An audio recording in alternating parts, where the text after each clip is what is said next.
My name is Kiati, I'm head of Joshi Advocates. Thank you very much for joining us in this video.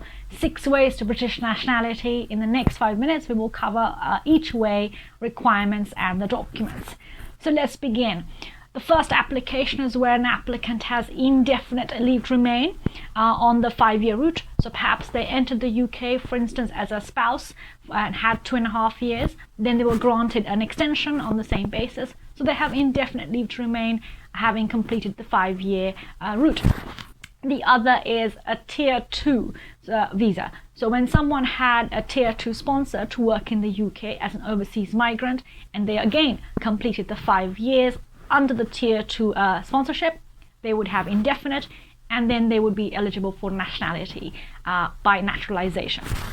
Then we have again a 5-year route settlement and then British nationality under the sole representative of overseas business. So that's where a business is overseas and they wish to set up a branch in the UK, and that person who has been issued that visa to be the sole representative of overseas business has been doing that business in the UK for 5 years, and then they would get indefinite and then have nationality. Then we have indefinite leave to remain based on 10 years lawful and continuous residence for a 10-year period. That means visa after visa after visa for a 10-year block. And then we have, of course, the European national permanent residence route, and finally the 3-year indefinite leave to remain based on exceptional talent.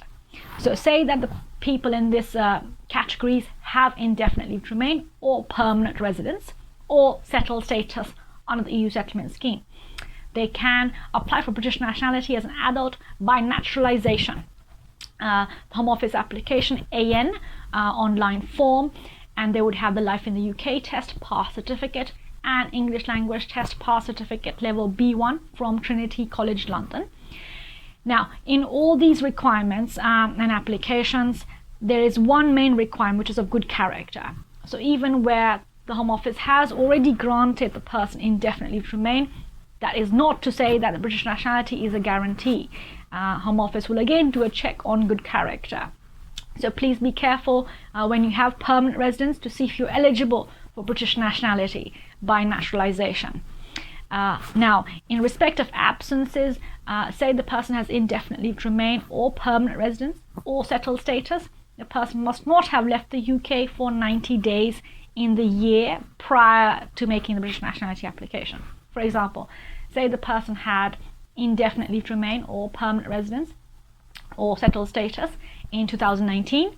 The person waits 1 year and then makes a British nationality application. And that 1 year, the person must not have left the UK for more than 90 days. Now, a distinction here in respect of indefinite leave to remain and permanent residence. Why? Because in permanent residence, the Home Office decision would say the date the person acquired permanent residence.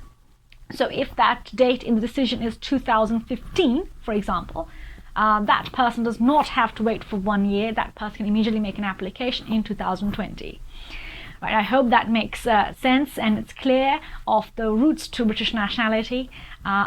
We will do a next video on what to do if nationality is refused and how to move forward. Thank you so much for joining in this video. As always, subscribe, contact me details below, and I'll see you next week. Take care.